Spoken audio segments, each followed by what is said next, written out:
Welcome, welcome, welcome. Welcome to the Ladies Lounge. I am your hostess, MCA Aldridge. It is my pleasure to have you here at the Ladies Lounge. Well, the usual. We're here at the Ladies Lounge to learn, to love, and to laugh. And today I'm alone. I don't have my partner with me today. But yet we are here by the grace of God. We're alive.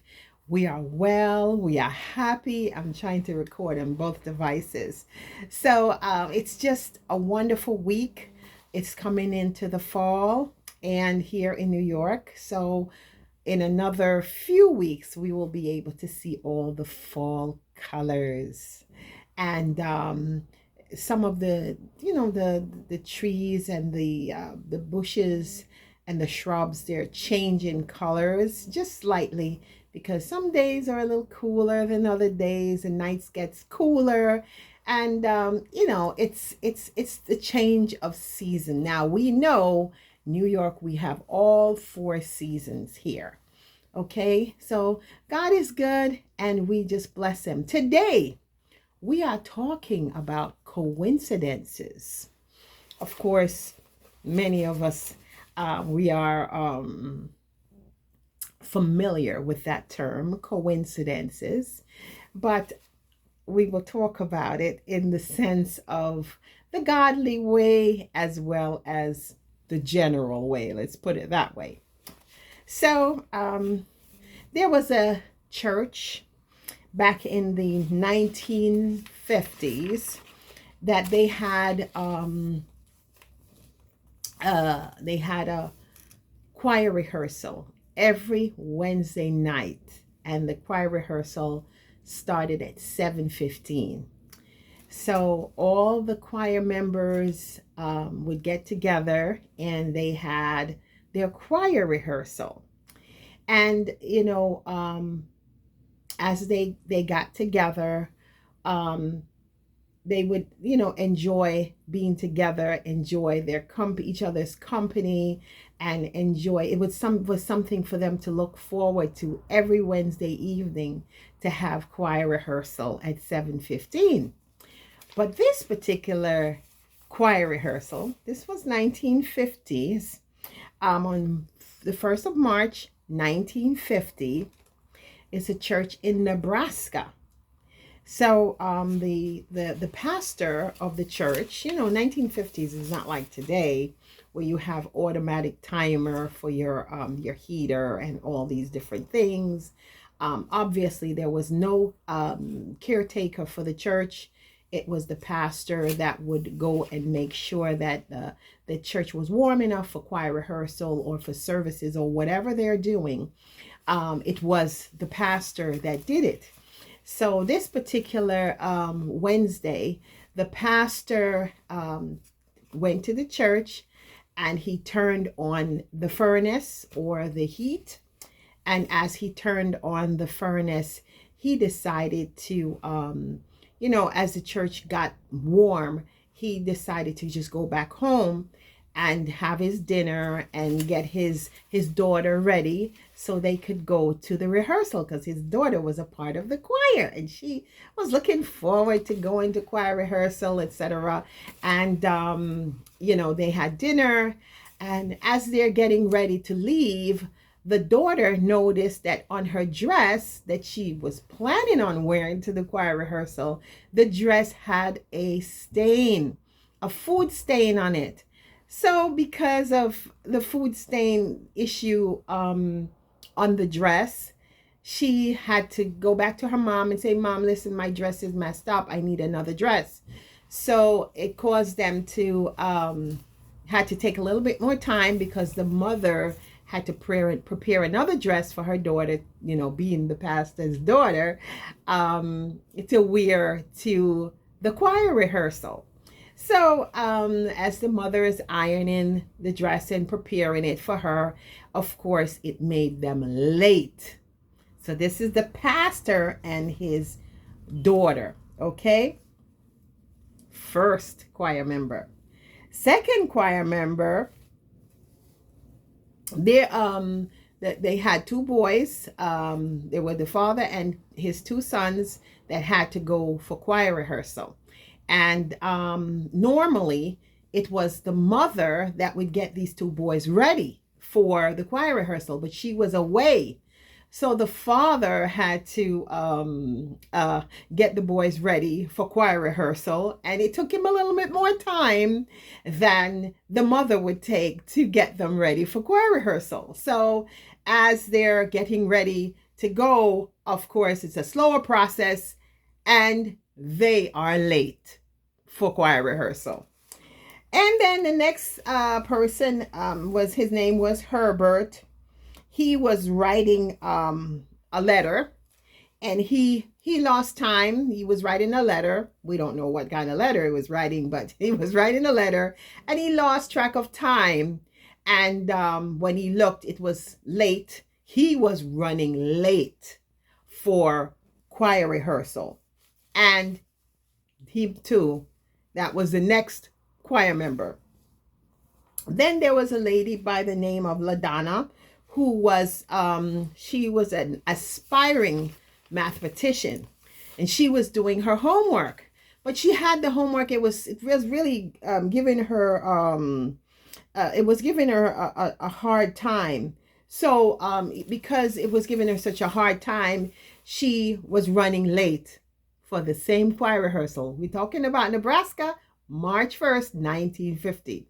So she was running late too. And then now the two sisters, there were two sisters, there were Estes sisters. They were choir members, of course, and they had problems with their car. They had a problem with their car.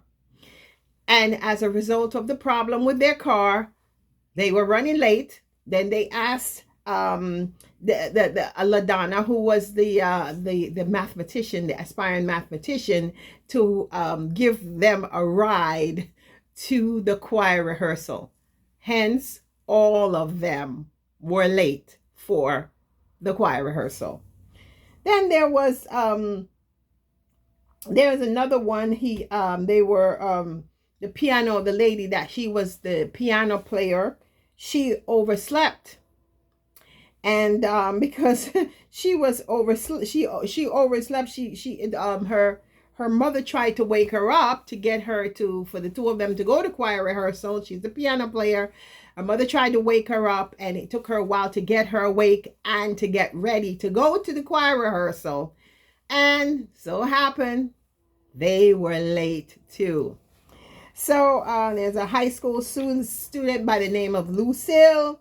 She lost her track of time. She got so involved with listening to this radio, her favorite radio station, and she lost track of time, got ready, but she was also running late. Now we're talking on the ladies' lounge now about coincidences, or is it a coincidence?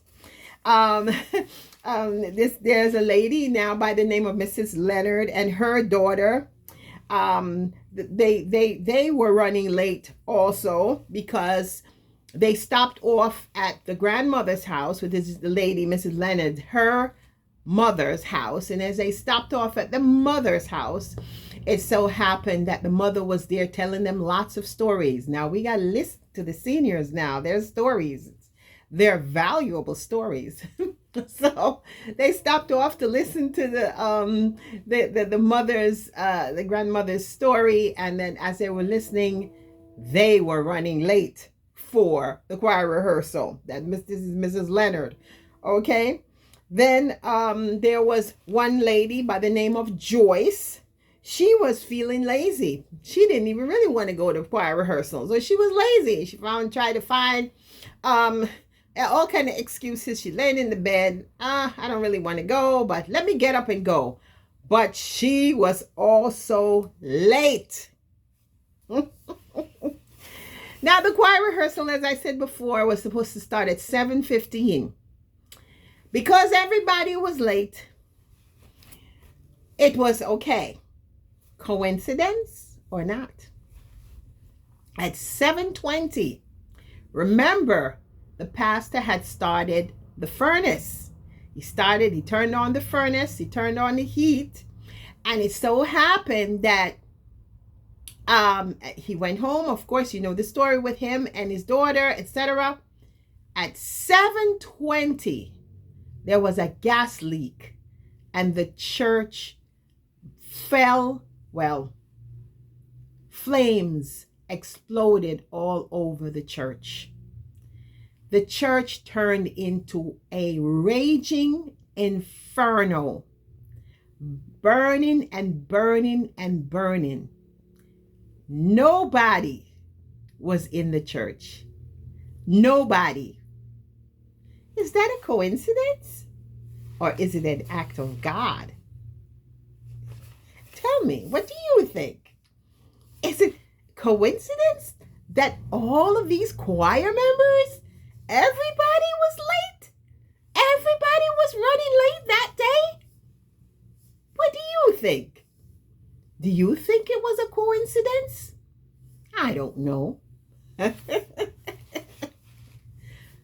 Anyway, they all survived because they were all late for different reasons, as I listed before. Sometimes in life, we expect this to happen and that to happen. We're going to work and we want to get to work a little bit earlier, but for some reason, something happens that you don't make it where you want to go at the same time when you wanted to get there because of something. When we get to heaven, we will not be able to understand before we get to heaven. But when we get there, there are going to be countless times when the Lord will reveal to us how he saved us from this particular situation, this different thing that could have happened to kill us or to destroy us. You never know. So I could tell you another story. A gentleman who is a family friend, on 9/11, we know what happened with the Twin Towers, the two planes that crashed into the Twin Towers and how many people died as a result of that incident. He worked in the Twin Towers, and this particular day, something didn't feel right for him. And he said, you know what? I'm not going to go to work today. I'm not going to go. He didn't know why. He just didn't feel like going. And he called out from work, or called in. Some people say call in, some people say call out. And it's not something that he would do habitually. But nonetheless, he went into his bed and didn't bother to get up to work, to go to work. And then afterwards, we know what happened with the Twin Towers. And he was on one of those, he worked on one of those top floors that he would have probably perished in the midst of the 9/11 event. We have to be sympathetic to those who lost their loved ones. Would you say that's a coincidence or divine intervention? I about 5 months ago at the church, there was my mom. We have a certain day that we do a deep cleaning of the church, and for some reason, well, which we know was the Lord, the gentleman that would that does the deep cleaning for the church, he was not able to go the other week or the week before. So he said, okay, I'm going to come on this particular day. It wasn't the most convenient, but my sister, Elder Miller, was there and Elder Stewart was there. They said, okay, he can come this day, and he would do the deep cleaning. As the brother, was doing the deep cleaning, they found out there was a fire next door. So the church is here. So when you stand in front of the church, it's on the building or the house is to the left. When you stand facing the church, it's to the left of the church. There was a fire over there. And many of you know when the fire department wants to get into a building, when they want to get into a building, they know what to do. If Stuart was not there, and my sister and brother Glenn was not there doing the deep cleaning, our brother that came to do the deep cleaning, if he was not there on that day, the fire department would have knocked down broke the glass, destroyed the gate, with the new gates that we had put on the church to come in to have access, because we were right next to, the space between the building and the church is barely this wide. It's not even this wide. I don't think it's this wide. And if the fire department wasn't able to get in there, they would have come and probably wrecked the place, because they needed access to the church. And then from the church, there's another building that is directly behind the church that they needed access to. And it was the Lord that had Brother Glenn, that was his day that he could come and do the deep cleaning of the church. My sister, Elder Miller, she was there. She decided to go there. I think they were working on some paperwork or something they were doing that day with Stuart. And it so happened that God had it orchestrated that they were there at that time. If they weren't there, who knows what would have happened. So God orchestrated this. So when you see that things go in your life that you don't know why these things happen, know that God is constantly orchestrating, designing, creating. He's constantly writing the book of your life and ordering your steps and working out things for you. So sometimes it may seem like, oh, it's taking too long. It may seem like, why did this happen? Why did this happen at this time? Why did that person say that? Why did I have to walk away from that situation? And sometimes you just have to walk away. You just have to move away from things. And because you don't have control. And sometimes God just have you to do it because he got something better for you. Okay? Or he's protecting you from something. Okay? So sometimes it's not a coincidence. I don't believe in God that there is any coincidence. I don't believe in coincidences. The Bible says that all things, all right, I'm going to paraphrase it. All things are working together for your good. All things. I'm not preaching now. Just ladies now, we have to talk about the word. All things are working together for our good. Everything, it's working together for my good. I may not be able to see it right now, but he's working. Know that God is always working in your life. He's never sleeping. He's always working. He's always working. So there are no real coincidences in the Lord. Do you believe that there are coincidences? I don't believe so. He's always designing. He's rearranging. He's arranging. He's setting things up. The steps of a good man or woman are ordered are predetermined by the Lord. He knew I was going to be running late today for the ladies' lounge.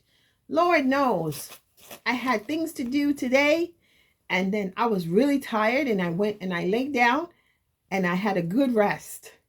Okay? And then here I am. I came and I'm doing the ladies' lounge, but yet I got some rest. He's orchestrating, he's organizing things just for me and just for you. So don't worry when things don't work out the way you want it to work out. In Jamaica, they have a saying, every disappointment is for good. You might feel disappointed sometimes. You might feel hurt sometimes, even in relationships, in friendships. Why did that happen with that person? Why? Maybe God just want me to walk away from this person. Maybe God doesn't want me to stay with this person. Maybe he doesn't want me to be friends with this person. Maybe there's some danger down the road that God is trying to avert, or God is trying to avoid me walking into that situation.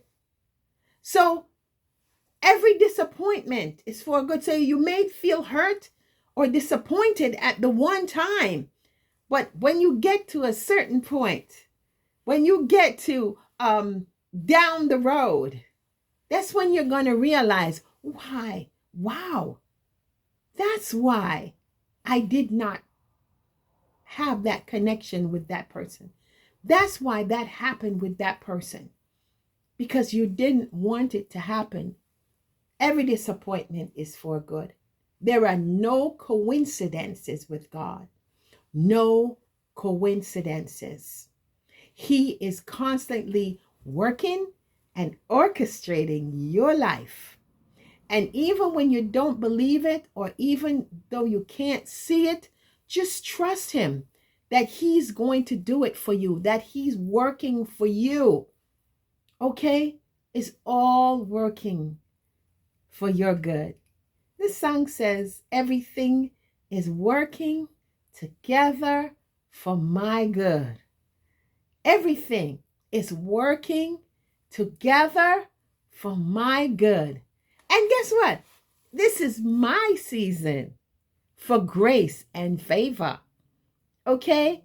It is my season for grace and favor. I may not understand, I may not be able to see, but it is working for my good, for my favor. Okay?